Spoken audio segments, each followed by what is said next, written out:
Tudo bem? Meu nome é Bárbara, hoje eu sou professora de Constitucional e hoje nós vamos aprender sobre interpretação constitucional, tá bom? Vamos lá. O que é a interpretação constitucional?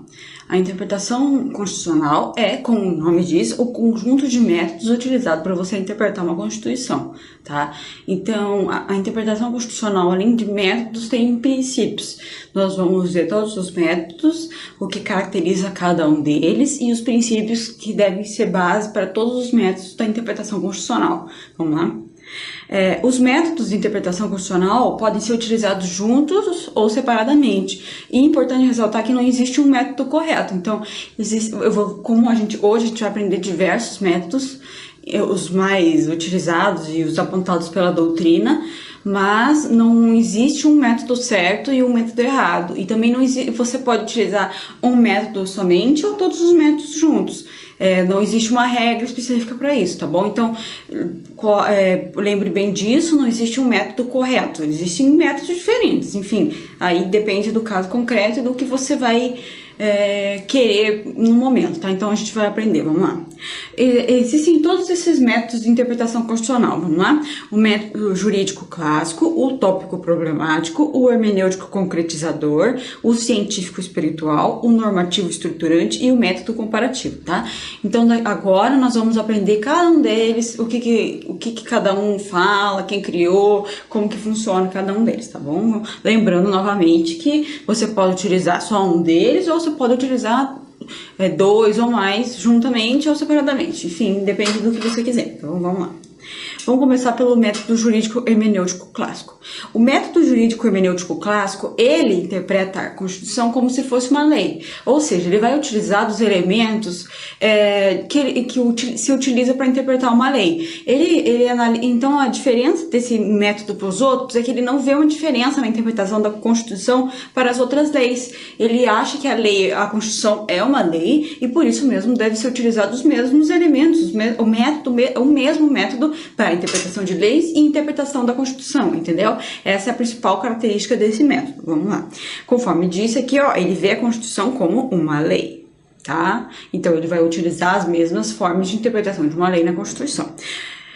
Ele tem elementos, o método jurídico hermenêutico clássico, ele tem elementos dentro dele. E agora a gente vai ver cada um desses elementos. Vamos lá. O elemento gramatical, ou seja, na hora que você está lendo a Constituição ou a lei, ele vai interpretar exatamente o que diz o texto, o que diz cada palavra, o que significa cada palavra. Então, ele vai na lógica mesmo, no que está escrito. Ele não tenta ver nada nas entrelinhas, princípios, nada. Ele é o texto puramente dito, tá? Vamos lá.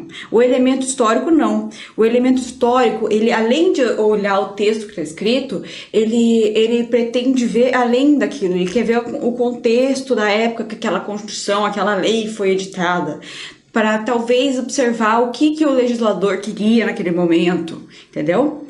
O método sistemático, o elemento, sistemático, ele observa o contexto da norma, ou seja, para esse elemento não faz sentido você só interpretar o texto sem olhar o todo daquela norma, o todo daquela Constituição, por exemplo. Então ele observa aquele artigo e com base no todo daquela lei, daquela Constituição, ele vai tirar a interpretação dele, tá? O elemento teológico, ele observa a finalidade da lei. Então, ele vai observar o que aquele legislador queria ao editar aquela lei. O que será que aquele legislador, aquele constituinte, queria quando ele escreveu esse artigo, quando ele escreveu essa lei? É isso que o elemento teológico diz. Já o elemento genético, ele observa as origens, quem que fez, o país, como que era, se foi promulgado, se não foi, a genética mesmo, aquilo que está por trás daquela legislação, que não necessariamente a gente consegue ver ao ler, ou quando você bate o olho e não sabe o contexto da história por trás daquilo ali, entendeu? Esses são os elementos do jurídico hermenêutico clássico. Então, voltando aqui. Então, o método jurídico hermenêutico clássico, ele analisa a Constituição como se fosse uma lei. E esses elementos que tem dentro desse método são utilizados tanto para a Constituição como para uma lei. Então, quando você se trata desse método jurídico, você vai poder utilizá-lo tanto para a Constituição como para a lei, entendeu? Vamos para o próximo. Deixa eu tomar uma aguinha. O método tópico problemático ou tópica, ele pega um problema e a partir daquele problema ele vai interpretar a Constituição. Como eu coloquei aqui, é do problema para a Constituição. Então ele tá com um problema nas mãos e a partir da necessidade dele solucionar esse problema que ele vai interpretar a Constituição de acordo com o problema, entendeu? Ó, torna a Constituição um conjunto aberto de regras e princípios. Por quê? Porque não há como você pegar um problema e passar para a Constituição ou utilizá-la se a Constituição fosse um conjunto fechado. Então, para você passar do problema para a Constituição, você precisa que a Constituição seja aberta e os princípios sejam flexíveis, para você poder adaptar aquela Constituição ao problema que você está nas mãos, entendeu? Então, preste bem atenção nisso. O tópico problemático é do problema para a Constituição. Então, você tem um problema, por exemplo, o juiz recebe uma petição inicial com um problema, a criança precisa de sangue e a religião dela não permite essa transfusão. Com aquele problema nas mãos, você vai passar para a Constituição, interpretar aquela Constituição com base no problema que você tem, entendeu? Já o método hermenêutico concretizador é o contrário do tópico problemático. Por quê? Porque o hermenêutico concretizador, ele vai da Constituição para o problema, não do problema para a Constituição. Ou seja, ele parte da norma para o problema. Ele é um aspecto subjetivo da interpretação, ou seja, ele vai tomar por partido a Constituição. Então ele vai ver o seguinte, eu recebi aqui uma petição do menino que precisa de transfusão de sangue e a família, por causa da religião, não deixa ter a transfusão. Eu vou ler o que tem na Constituição e a partir da Constituição eu vou ver como que eu posso resolver esse problema, não o problema da Constituição, entendeu? A ordem é completamente inversa do hermenêutico, do tópico problemático para o hermenêutico concretizador. Esse foi defendido por Konrad Hesse. Então é muito bem... Na verdade, você não precisa decorar quem defendeu cada tipo de método. O importante é você saber a diferença do nome de cada método, porque as questões de concurso normalmente fazem assim, colocam, o que é método hermenêutico concretizador? E coloca o outro no nome, nessa, entendeu? Então você tem que saber a diferença de um para o outro para eles não te confundirem nas questões, porque normalmente eles fazem isso, tá? Então é subjetivo, ou seja, você vai pegar o problema, você vai pegar a Constituição e vai tentar resolver o problema a partir do que está escrito na Constituição. Não você vai pegar o problema e vai adaptar a Constituição ao problema, você vai fazer o contrário, tá bom? Então, conforme observe que cada um é diferente, é completamente o oposto do outro. O tópico problemático é do problema para a Constituição e o hermenêutico concretizador é da Constituição para o problema, entendeu? São opostos. Vamos lá. O método científico espiritual, ele pega a realidade da comunidade, conforme está aqui, e soma com os valores subjacentes da Constituição. Ou seja, para esse método, você tem que observar o que está na realidade da sociedade, da comunidade. Ou seja, uma Constituição não vale de nada se a realidade social ela é completamente oposta à Constituição. Então, para a Constituição continuar sendo sempre válida, sempre, como que eu posso dizer...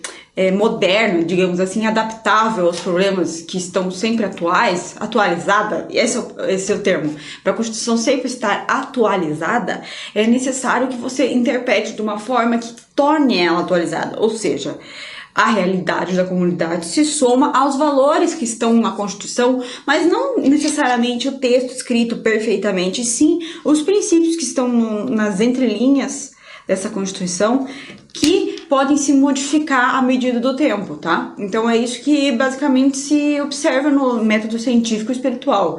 Para evitar uma fossilização da Constituição, um engessamento dela, você tem que observar a realidade e somando com os princípios que não estão praticamente expressos nessa Constituição, que você vai ter esse método científico espiritual, tá bom? Vamos lá. O método normativo estruturante ou concretista significa o quê? Que você tem que concretizar a norma à realidade. Ou seja, eu coloquei aqui o iceberg, uma foto de um iceberg, por quê? Porque de acordo com esse método, quando o legislador escreve uma lei, ele só está escrevendo a ponta do iceberg. O resto que sobra para baixo da água, que você não vê, É a realidade dos fatos. Então, como assim? O constituinte, ele não tem como colocar todas as realidades, todas as hipóteses de incidência que uma lei, todas as possibilidades de casos concretos que podem necessitar daquela lei, tá? É impossível o legislador prever todos os tipos de hipóteses que aquele princípio vai ser utilizado. Vamos imaginar. Direito à vida. Existem diversas formas e problemas que podem se conflituar com esse direito à vida. Homicídio, necessidade de utilizar medicamentos, enfim, uma infinidade de possibilidades que você vai utilizar esse direito. Então, é impossível a Constituição e o legislador da Constituição, que é o constituinte originário, poder prever todas essas hipóteses. Então, cabe o juiz que vai interpretar essa Constituição aplicar a realidade à norma. Ou seja, a realidade é tudo isso que está submerso, que é bem maior que a lei. A lei só mostra um pouquinho do que pode ser aplicado. Então, você não pode exigir do legislador que ele demonstre todas as hipóteses que pode acontecer numa sociedade, na realidade, enfim. Então, caberá ao juiz adaptar esse iceberg que é pequenininho, que é a norma, que é só aquilo ali, para uma realidade que é imensa, que está submergida na água, entendeu? Submersa, aliás, na água. Vamos lá. O método comparativo, por fim, é um método que visa comparar diversos ordenamentos jurídicos ou diversas constituições para resolver um problema. Então, você vai pegar a Constituição dos Estados Unidos, a Constituição da Alemanha, a Constituição do Brasil. Vamos somar todos eles e vamos ver o que eu posso utilizar aqui para resolver esse problema Y, entendeu? Então, é uma forma de comparação de constituições para resolver um problema só. Então, conforme eu disse, aqui nós temos todos esses métodos, nenhum deles é errado, você pode utilizar qualquer um deles à medida que você observe ali o que acha melhor para você e para o caso, enfim, e eles podem ser misturados, podem ser utilizados juntos ou separadamente, entendeu? Beleza? Agora nós vamos para os princípios hermenêuticos constitucionais. O que são esses princípios? Isso significa o quê? Que, independentemente do método que você vai utilizar, vamos voltar lá. Independentemente dos métodos que você utilizar, os princípios estão acima deles. Ou seja, não existe método errado e não existe método certo. Existe o método que você quer utilizar, tá? Só que os princípios devem sempre ser respeitados, ou seja, não existe um método que você precise necessariamente escolher e seguir, mas os princípios, independente do método que você utilizar, você vai ter que respeitar, tá bom? Então, esses princípios valem para a aplicação de qualquer método. De qualquer método, tá bom? Então, sempre coloque na sua cabeça o seguinte, o método você pode trocar, mas os princípios você tem que respeitar sempre. Vamos lá para os princípios? Vamos lá. Princípio da unidade da Constituição. Isso significa o quê? Os direitos devem ser interpretados de forma que não são contraditórios entre si. O constituinte originário colocou diversos direitos fundamentais na nossa Constituição. O artigo 5º tem diversos incisos que você pode ir lá ler e lista diversos direitos à vida, dignidade da pessoa humana, saúde, educação, propriedade, enfim. São diversos direitos que o Constituinte listou lá. O nosso Constituinte originário, ele listou esses direitos sabendo que entre eles que eles não são conflitantes entre si. Então, por exemplo, vamos lá. Eu ter direito à propriedade não retiro o meu direito à vida, não é verdade? Então eu posso ter direito à propriedade, direito à vida, direito à saúde, direito à educação, todos ao mesmo tempo. Nenhum deles se conflita entre si, não é verdade? Então, na hora da interpretação constitucional, você tem que observar que a sua interpretação não pode se chocar com a Constituição. Por exemplo, sei lá, o meu direito à propriedade é absoluto na minha interpretação. Então, eu posso matar todo mundo aí que entrar dentro da minha casa. Não pode, né? Por quê? Porque essa interpretação desse direito conflitua com o quê? Com o direito à vida, não é verdade? Então, essa minha interpretação é incorreta. Por quê? Porque ela não respeita esse princípio da unidade da Constituição, tá certo?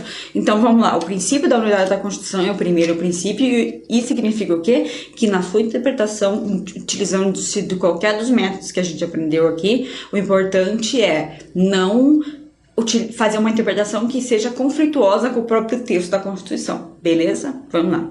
Princípio do efeito integrador. Deixa eu tomar mais uma água. A solução no princípio integrador significa que a solução desse caso, na hora de você interpretar a Constituição, deve ser a melhor solução para esse caso e para a integração político-social. Vou te dar um exemplo que é muito engraçado e interessante. Vamos lá. Alguns anos atrás, no Supremo Tribunal Federal, caiu uma ação direta de inconstitucionalidade sobre um município. Se não me engano, se chama município... É uma coisa... Acho que era Ulisses Guimarães. Alguma coisa assim. Era o nome de um político lá na Bahia, esse município. Na Bahia, tá? Na Constituição tem um artigo lá, que não vem ao caso discutir agora, mas só para contextualizar, o artigo diz que há diversos requisitos para a criação de municípios.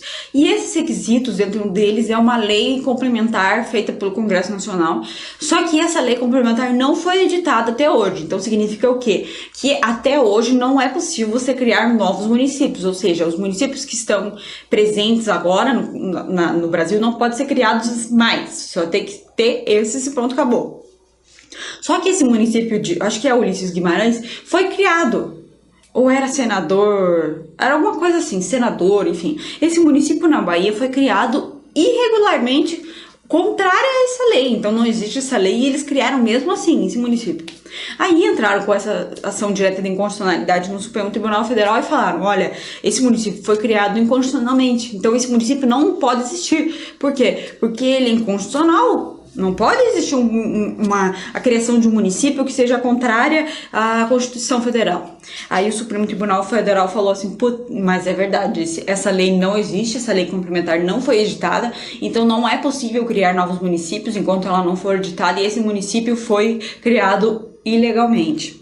Só que nesse caso, tinha pessoas que já tinham nascido nesse município, teve concurso público, teve prefeito eleito, teve verba do Ministério da Saúde que foi transferido para esse município, enfim, esse município estava funcionando ali fazia anos, acho que era mais de 10 anos que o município já existia. Então não era possível, na interpretação dessa constitucionalidade ou não, dessa norma, que a solução não fosse legal você simplesmente apagar esse município da face da terra, porque não seria uma melhor integração para político-social, uma interpretação da norma que fosse boa para o caso e também para a integração político-social.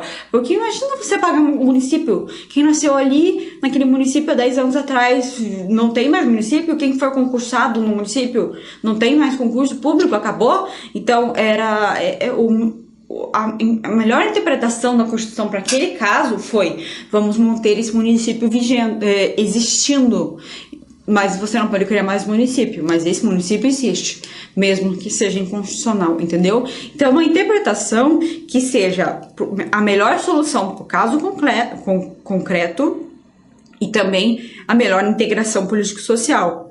Esse é um exemplo que pode até ajudar você a lembrar, porque não seria justo apagar um município da face da terra, porque ele é inconstitucional, e os direitos daquelas pessoas, o direito à educação, e os concursados, e o prefeito que foi eleito, enfim, todas aquelas reverberações jurídicas que surgiram a partir daquele município, tá bom? Então tem que ser o melhor para o caso concreto e o melhor para a integração político-social, tá? Vamos lá. Princípio da máxima efetividade e eficiência.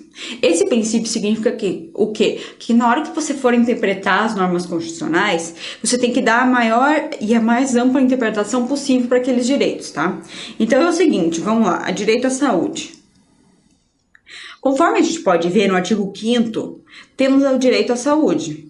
Não é verdade? Ele é um direito fundamental, uma cláusula pétrea, direito à saúde.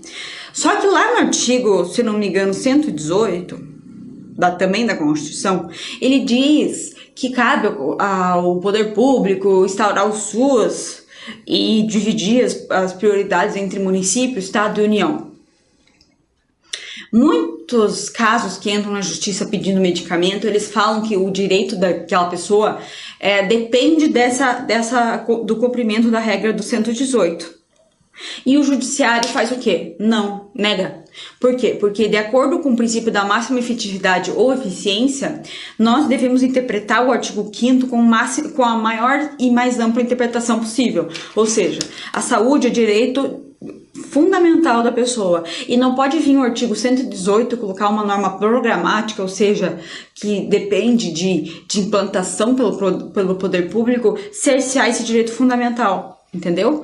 Então, na hora da interpretação das normas constitucionais, independente do método que você esteja utilizando, você tem que utilizar o maior espectro possível. Então, temos direito à educação? Temos. Mas não tem vaga na creche. Não interessa. Tem que ter vaga na creche. Por quê? Porque nós temos o direito à educação, um direito fundamental, prioridade.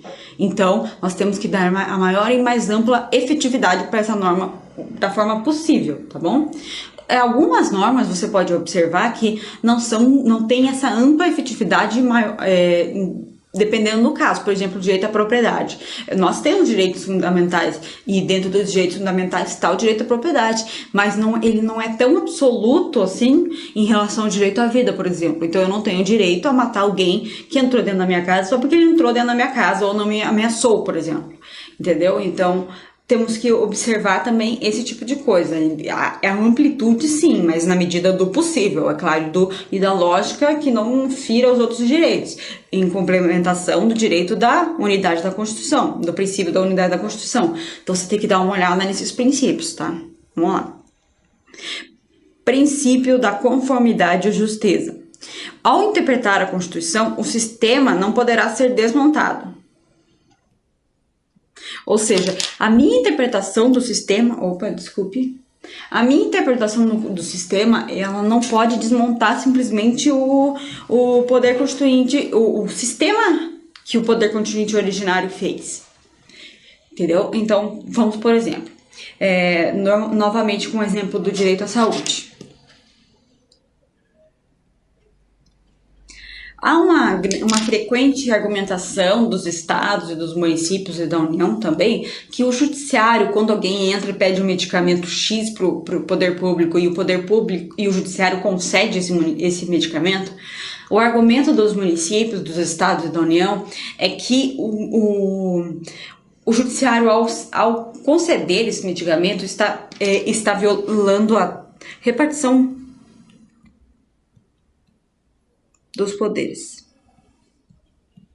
Porque isso é um dever do Poder Executivo, então não cabe ao Judiciário interferir nessa separação dos poderes. Eu que tô pirando. Separação dos poderes, tá? Então não pode vir o Judiciário e quebrar essa separação dos poderes para dar o direito à saúde da pessoa. Só que essa interpretação, de acordo com a maior efetividade, máxima efetividade das normas, dos direitos fundamentais, dos direitos postos na Constituição, não desmonta o sistema que o poder constituinte originário nos deu, entendeu? Então, na hora de você interpretar, você não pode ferir a separação dos poderes. Então, na hora lá de demonstrar lá, o presidente da República tem que ser processado por violar direitos fundamentais, por exemplo. E na hora de interpretar, você não pode violar essa separação dos poderes. Não, então o Poder Judiciário pode tirar ele lá agora. Não, tem devido ao processo legal, tem a separação dos poderes, cabe ao Legislativo observar se ele pode ou não ser processado, enfim, entendeu? Então, na hora de você interpretar uma norma, uma lei, você não pode quebrar esse sistema que foi ordenado pelo Poder Constituinte originário. Vamos lá. O princípio da concordância prática ou da harmonização. Esse princípio é muito importante. Por quê? Porque ele evita o sacrifício total de um direito em favor de outro. Isso é muito importante na forma quando a gente for interpretar os direitos fundamentais.